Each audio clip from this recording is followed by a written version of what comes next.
नमस्कार साथियों, आप लोग कैसे हैं। उम्मीद करते हैं आप लोग अच्छे होंगे। तो स्वागत है आपका अपना YouTube channel study with Anil Larsen में। तो आज की इस वीडियो में हम सामान्य विज्ञान से, ठीक है, सामान्य विज्ञान के जो है रसायन विज्ञान, ठीक है, जिसको हम केमिस्ट्री भी कहते हैं, ठीक है।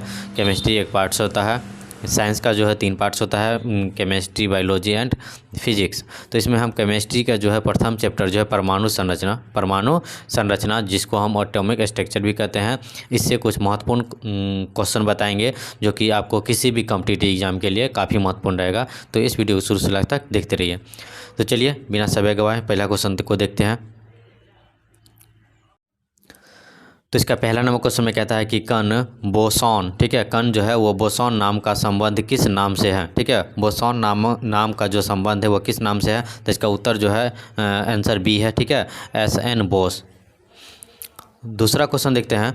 दूसरा क्वेश्चन में कहता है कि कितने प्रकार की क्वांटम, ध्यान दीजिएगा, कितने प्रकार की क्वांटम संख्या होती है। तो क्वांटम संख्या जो होती है वो 4 प्रकार की होती है। इसका सही उत्तर हो जाएगा ऑप्शन डी, ठीक है, यानी 4 क्वांटम संख्या होती है।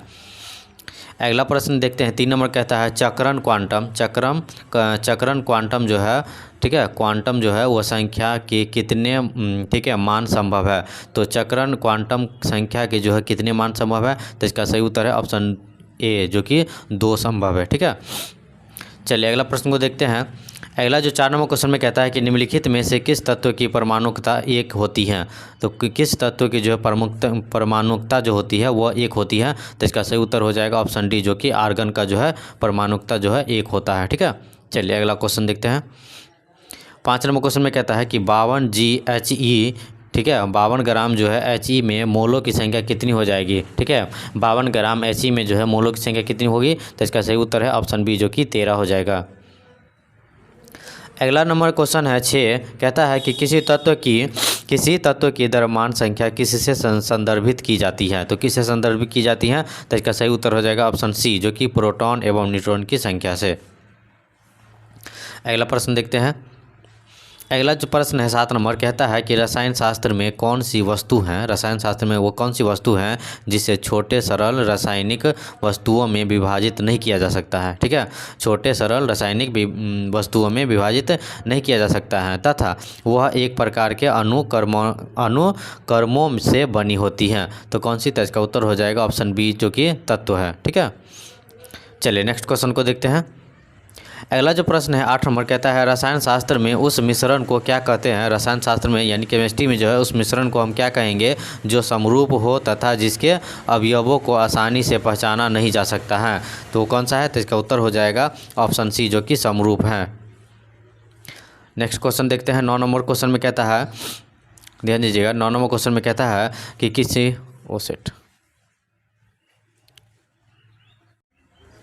अगला जो प्रश्न है 9 नंबर, कहता है कि किसी तत्व की परमाणु संख्या किससे संदर्भित की जाती है। किसी तत्व की परमाणु संख्या जो है वह किससे संदर्भित की जा सकती है। तो इसका सही उत्तर हो जाएगा ऑप्शन ए, जो कि प्रोटॉन की संख्या से, ठीक है, प्रोटॉन की संख्या से संदर्भित की जा सकती है। चलिए नेक्स्ट क्वेश्चन को देखते हैं। अगला जो प्रश्न है 10 नंबर, कहता है कि किस यौगिक में ऑक्सीजन की ऑक्सीकरण संख्या +2 है, ठीक है। कनिष्ठ वैज्ञानिक सहायक रसायन परीक्षा में पूछा गया है, ठीक है। तो इसका सही उत्तर हो जाएगा ऑप्शन डी, जो कि OF2। अगला प्रश्न है 11 नंबर, कहता है कि किसी परमाणु की नाभिक में उपस्थित कण है। तो किसी परमाणु के नाभिक में उपस्थित कण जो है वो किसमें। तो इसका सही उत्तर हो जाएगा ऑप्शन सी, जो कि प्रोटॉन एवं न्यूट्रॉन में, ठीक है, उपस्थित है। अगला प्रश्न देखते हैं। अगला 12 नंबर क्वेश्चन में कहता है कि द्विधनात्मक जिंक आयरन जिसका द्रव्यमान संख्या जो है 70 है में न्यूट्रॉन की संख्या कितनी हो जाएगी। तो इसका सही उत्तर हो जाएगा ऑप्शन बी, जो कि 40 हो जाएगा, ठीक है। अगला प्रश्न को देखते हैं। 13 नंबर क्वेश्चन में कहता है कि 2 नाभिकियों की त्रिज्याओं का अनुपात 1:2 है। तो इसकी द्रव्यमान संख्या का अनुपात क्या हो जाएगा। तो इसका सही उत्तर हो जाएगा ऑप्शन ए, जो कि 1:8। अगला 14 नंबर क्वेश्चन में कहते हैं कि क्वांटम संख्या जो किसी कक्षा में, ठीक है, क्वांटम संख्या जो किसी कक्षा में अंतरिक्ष में अभिविन्यास की दिशा को विनिर्दिष्ट करता है, ठीक है, विनिर्दिष्ट करता है, वह क्या है। तो इसका सही उत्तर हो जाएगा ऑप्शन सी, जो कि चुंबकीय क्वांटम संख्या है। ठीक है। चलिए अगला प्रश्न 15 नंबर क्वेश्चन में कहता है कि नाभिक की खोज रदरफोर्ड ने किन कणों की सहायता से की। सबसे पहले इसमें एक क्वेश्चन आता है, ठीक है, कि नाभिक की खोज किसने की, तो रदरफोर्ड ने की। ठीक है, नाभिक की खोज जो की वह रदरफोर्ड ने की और किन कणों की सहायता से की, तो इसका सही उत्तर हो जाएगा ऑप्शन ए, जो कि ए कणों की सहायता से की। ठीक है। चलिए अगला क्वेश्चन 16 नंबर क्वेश्चन में कहता है कि परमाणु नाभिक के अवयव हैं। ठीक है, परमाणु जो है नाभिक के अवयव हैं, तो किसके, तो इसका उत्तर हो जाएगा ऑप्शन बी, जो कि प्रोटॉन एवं न्यूट्रॉन के। अगला 17 नंबर क्वेश्चन में कहता है कि परमाणु संख्या 17 एवं द्रव्यमान संख्या 35 के एक क्लोरीन परमाणु के नाभिक में होते हैं, तो एक कितने क्लोरीन के, तो इसका उत्तर हो जाएगा ऑप्शन बी, जो कि 18 न्यूट्रॉन के होते हैं। ठीक है। चलिए अगला प्रश्न 18 नंबर क्वेश्चन में कहता है कि परमाणु भार का अंतर्राष्ट्रीय मानक है, तो परमाणु भार का जो अंतर्राष्ट्रीय मानक है वो क्या है, बहुत इंपॉर्टेंट क्वेश्चन है, सही उत्तर हो जाएगा ऑप्शन सी, जो कि C12। ठीक है। चलिए अगला 19 नंबर क्वेश्चन में कहता है कि रदरफोर्ड ने भौतिकी में, ठीक है, किस मूल कण की खोज की थी, तो किस मूल कण की खोज की थी, तभी बताए थे, इसका उत्तर हो जाएगा ऑप्शन बी, जो कि प्रोटॉन की खोज की थी। चलिए नेक्स्ट क्वेश्चन में देखते हैं। नेक्स्ट क्वेश्चन 20 नंबर में कहता है कि तत्व के सबसे छोटे भाग को हम क्या कहते हैं। ठीक है, तत्व के सबसे छोटे भाग को हम क्या कहेंगे, तो इसका सही उत्तर हो जाएगा ऑप्शन ए, जो कि परमाणु कहेंगे। ओके। चलिए अगला प्रश्न 21 नंबर क्वेश्चन में कहता है कि नाभिक के धनावेशित होने की खोज की थी, तो किसने की थी, तो इसका उत्तर हो जाएगा ऑप्शन बी, जो कि रदरफोर्ड ने की। चलिए अगला क्वेश्चन देखते हैं। अगला 22 नंबर क्वेश्चन में कहता है कि किन कारणों के प्रकीर्णन से नाभिक के आकार का आकलन किया जा सकता है, तो किसके, तो इसका सही उत्तर हो जाएगा ऑप्शन ए, जो कि अल्फा कण के। अगला जो प्रश्न है 23 नंबर कहता है दो या दो से अधिक समान परमाणु से जुड़ने से बनता है, तो क्या बनता है, तो इसका सही उत्तर हो जाएगा ऑप्शन ए, जो कि अणु बनता है। ठीक है, याद रखिएगा, काफ़ी इंपॉर्टेंट क्वेश्चन है। चलिए अगला प्रश्न को देखते हैं। अगला 24 नंबर क्वेश्चन में कहता है कि एक इलेक्ट्रॉन पर आवेश होता है, तो एक इलेक्ट्रॉन पर कितने आवेश होता है, इसका सही उत्तर हो जाएगा ऑप्शन सी। ठीक है, इसका सही उत्तर हो जाएगा ऑप्शन सी। चलिए अगला प्रश्न देखते हैं। अगला जो प्रश्न है 25 नंबर कहता है कि कौन सा युग्म सही है, तो कौन सा युग्म जो है सही है, तो इसका सही उत्तर जो हो जाएगा ऑप्शन डी हो जाएगा, जो कि TNT का जो खोज किया था वो किसने, तब विस्फोटक से हुआ था। ठीक है। चलिए अगला प्रश्न को देखते हैं। अगला जो प्रश्न है 26 नंबर कहता है कि अल्फा कण है, तो अल्फा कण कौन सा है, तो इसका सही उत्तर है ऑप्शन ए, जो कि हीलियम नाभिक जो है वो अल्फा कण है। ठीक है, नाभिक के बारे में इससे पहले भी क्वेश्चन आया था। ठीक है, नाभिक कण जो है अल्फा कण से आता है। 27 नंबर क्वेश्चन में कहता है कि कॉपर सल्फेट के नीले क्रिस्टल के साथ पानी के कितने अणु जुड़े होते हैं, तो कितने अणु जुड़े होते हैं, तो इसका सही उत्तर हो जाएगा ऑप्शन बी, जो कि 5 अणु जो होते हैं जुड़े होते हैं। ठीक है। अगला 28 नंबर क्वेश्चन में कहता है कि छोटे से छोटे कण जो रासायनिक क्रिया में, ठीक है, रासायनिक क्रिया में भाग लेते हैं वो क्या है, तो इसका सही उत्तर है ऑप्शन डी, जो कि परमाणु है। ओके। चलिए अगला प्रश्न को देखते हैं। अगला 29 नंबर क्वेश्चन में कहता है फोटो इलेक्ट्रॉन की निकलते हैं जब क्या होता है, तो इसका सही उत्तर है ऑप्शन सी, जो कि जब उपयुक्त आवृत्ति के प्रकाश द्वारा जिंक प्लेट को विकिरण देते हैं। ठीक है, इसीलिए फोटो इलेक्ट्रॉन निकलते हैं। चलिए अगला प्रश्न को देखते हैं। अगला 30 नंबर क्वेश्चन में कहता है कि भारतीय परमाणु विज्ञान के पितामह किसे कहा जाता है। काफ़ी इंपॉर्टेंट क्वेश्चन है। ठीक है, भारतीय। चलिए अगला जो प्रश्न है 32 नंबर कहता है निम्न में से किसका उपयोग विस्फोटक के रूप में किया जाता है, तो किसका उपयोग जो है विस्फोटक के रूप में किया जाता है, का सही उत्तर हो जाएगा ऑप्शन ए। ठीक है, जो कि नाइट्रोग्लिसरीन है। ठीक है। चलिए अगला प्रश्न देखते हैं। अगला 33 नंबर क्वेश्चन में कहता है वह तत्व जिसका परमाणु क्रमांक एवं परमाणु भार जो है समान होता है। काफ़ी इंपॉर्टेंट क्वेश्चन है। ठीक है, काफ़ी इंपॉर्टेंट क्वेश्चन है हर एग्जाम के लिए। ठीक है, वह तत्व जिसका परमाणु क्रमांक एवं परमाणु भार जो है वह समान यानी बराबर होता है, किसका, तो इसका सही उत्तर हो जाएगा ऑप्शन डी, जो कि हाइड्रोजन का। ठीक है। चलिए अगला प्रश्न देखते हैं। अगला 34 नंबर क्वेश्चन में कहता है निम्नलिखित में से, ठीक है, सम इलेक्ट्रॉनिक आयन है, तो सम इलेक्ट्रॉनिक आयन कौन सा है, तो इसका सही उत्तर हो जाएगा ऑप्शन सी। चलिए नेक्स्ट प्रश्न देखते हैं। 35 नंबर क्वेश्चन में कहता है कि सूर्य के द्वारा विकिरित ऊर्जा का कारण है, तो सूर्य के द्वारा विकिरित ऊर्जा का क्या कारण है, तो इसका सही उत्तर हो जाएगा ऑप्शन बी, जो कि नाभिकीय संलयन। अगला 36 नंबर क्वेश्चन में कहता है 36 नंबर क्वेश्चन में कहता है क्या न्यूक्लियॉन का मान जो होता है वो कितना होता है, न्यूक्लियॉन का जो मान होता है वो कितना होता है, का सही उत्तर हो जाएगा ऑप्शन डी, जो कि न्यूट्रॉन एवं प्रोटॉन संख्या। ठीक है, न्यूट्रॉन एवं प्रोटॉन संख्या का मान होता है। अगला 37 नंबर क्वेश्चन में कहता है कि परमाणुओं के केंद्रक के चारों ओर, ठीक है, वृत्ताकार पथ में इलेक्ट्रॉन जो है बिना ऊर्जा खोए घूमते हैं। ठीक है, बिना ऊर्जा खोए हुए घूमते हैं। यह किस वैज्ञानिक के द्वारा बताया गया है, तो किस वैज्ञानिक के द्वारा, तो सही उत्तर हो जाएगा ऑप्शन डी, जो कि बोहर के द्वारा बताया गया है। अगला 38 नंबर क्वेश्चन में कहता है कि एक परमाणु जिसकी परमाणु संख्या 14 है तो संयोजक इलेक्ट्रॉन की संख्या क्या हो जाएगी। तो संयोजक इलेक्ट्रॉन की संख्या जो हो जाएगी वो कितना हो जाएगा। तो इसका सही उत्तर हो जाएगा ऑप्शन डी, ठीक है, यानी 4 हो जाएगा। अगला प्रश्न देखते हैं। अगला जो प्रश्न है 39 नंबर कहता है कि एक तत्व की द्रव्यमान संख्या 32 है। ध्यान दीजिएगा, एक तत्व की द्रव्यमान संख्या कितना है, 32 है, तथा परमाणु संख्या 16 है। ओके, इसके परमाणु में न्यूट्रॉनों की संख्या कितनी हो जाएगी। तो चलिए इसका ऑप्शन देखते हैं, ठीक है। तो कितनी हो जाएगी, तो इसका ऑप्शन में जो है का सही उत्तर हो जाएगा ऑप्शन बी, जो कि 16 हो जाएगा, ठीक है। चलिए नेक्स्ट क्वेश्चन में देखते हैं। अगला 40 नंबर क्वेश्चन में कहता है कि परमाणु के केंद्रक के चारों ओर इलेक्ट्रॉन बिना ऊर्जा खोए घूमते हैं। ओके, यह किस वैज्ञानिक के द्वारा बताया गया है। तो किस वैज्ञानिक के अभी बताया है, ठीक है। का सही उत्तर हो जाएगा ऑप्शन डी, जो कि बोहर के द्वारा बताया गया है। नेक्स्ट अगला प्रश्न 41 नंबर क्वेश्चन में कहता है कि बोहर की परिकल्पना के अनुसार जो है स्थिर कक्षा का कोणीय संवेग क्या होता है। तो इसका सही उत्तर हो जाएगा ऑप्शन बी। ओके, चलिए अगला प्रश्न को देखते हैं। अगला 42 नंबर क्वेश्चन में कहता है कि भारी जल का अनुभार कितना होता है। भारी जल का जो अनुभार होता है वो कितना होता है, ठीक है। बिहार पुलिस कांस्टेबल के लिए काफ़ी इंपॉर्टेंट क्वेश्चन सब है ये सारे क्वेश्चन, ठीक है। तो इसका सही उत्तर है ऑप्शन ए, जो कि 20 है।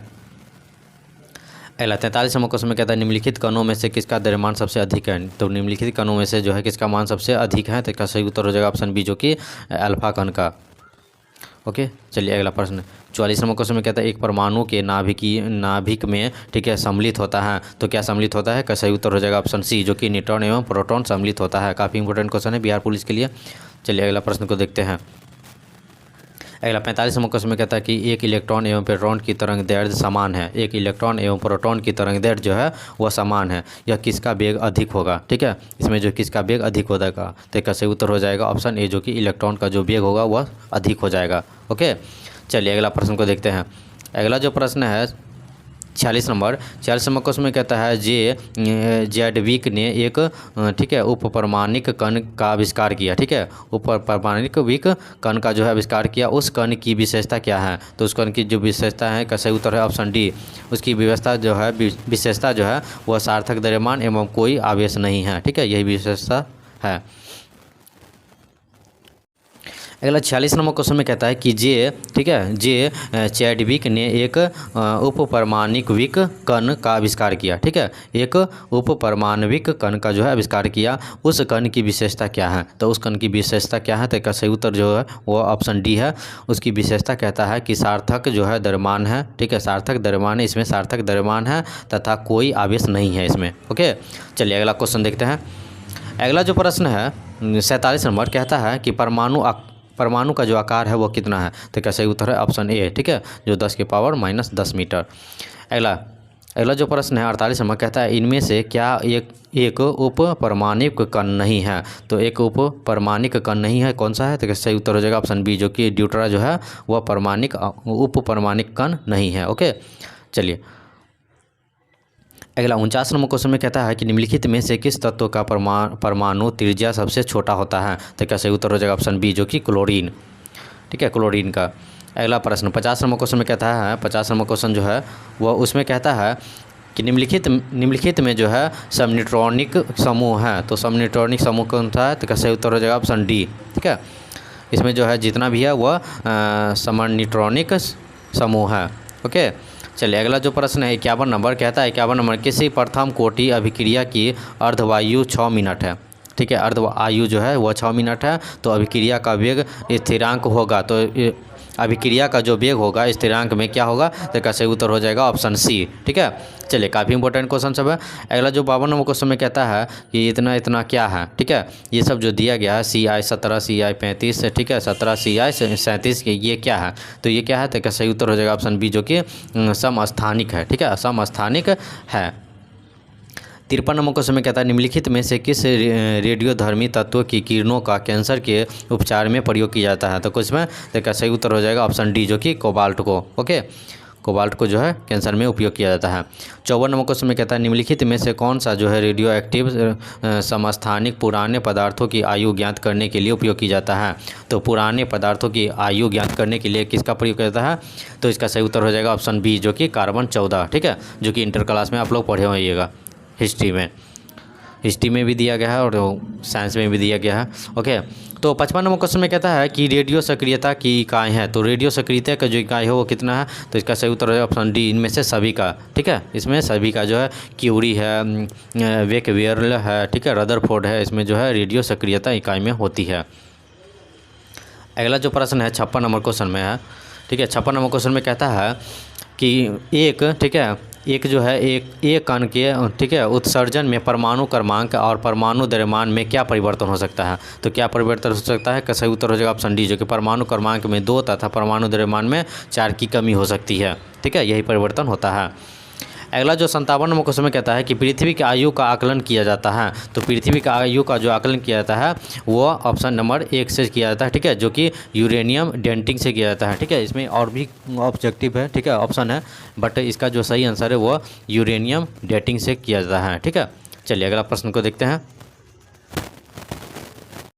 अगला 58 नंबर क्वेश्चन में कहता है कि अल्फा एवं बीटा किरणों की खोज किसने की। काफ़ी इंपॉर्टेंट क्वेश्चन है। ठीक है, अल्फा एवं बीटा की किरणों की खोज की किसने की, तो इसका सही उत्तर हो जाएगा क्या चीज़, ऑप्शन सी, जो कि रदरफोर्ड ने की। ठीक है, चलिए अगला 59 नंबर क्वेश्चन में कहता है कि एक रेडियोधर्मी तत्व जिसके भारत में बड़े भंडार पाए जाते हैं वो कौन से है, का सही उत्तर हो जाएगा ऑप्शन सी, जो कि थोरियम जो है वह भारत में बड़े भंडार में पाए जाते हैं। ओके, चलिए अगला 60 नंबर क्वेश्चन में कहता है कि बी किरणें बनी होती हैं, यानी बीटा किरणें बनी होती हैं, का सही उत्तर हो जाएगा ऑप्शन बी, जो कि ऋण आवेशित कणों से। ओके, चलिए नेक्स्ट अगला प्रश्न 61 नंबर क्वेश्चन में कहता है कि नाभिक से निकलने वाले विकिरण में किसकी वेदन क्षमता सबसे अधिक होती है। ठीक है, का सही उत्तर हो जाएगा ऑप्शन बी, जो कि गामा किरणों की।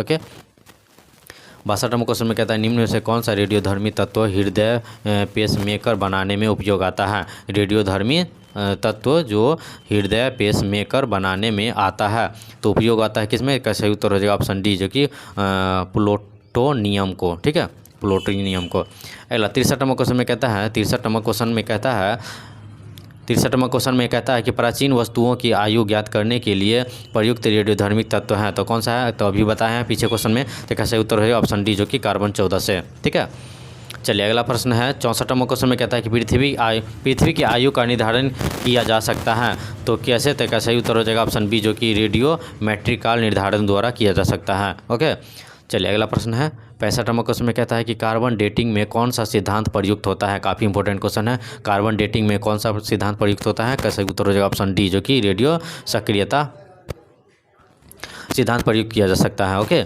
अगला 66 नंबर क्वेश्चन में कहता है रेडियो धार्मिकता की खोज किसने की। काफ़ी इंपॉर्टेंट क्वेश्चन है, ठीक है, बिहार पुलिस के लिए। तो रेडियो धार्मिकता का जो खोज किया था वो किसने किया था, का सही उत्तर हो जाएगा हेनरी, ठीक है, बेकुलर। ठीक है, काफ़ी इंपॉर्टेंट क्वेश्चन है। अगर थोड़ा सा भी अच्छा लगे तो प्लीज़ वीडियो को लाइक कर दीजिए, दोस्तों में शेयर कीजिएगा। थैंक यू, धन्यवाद।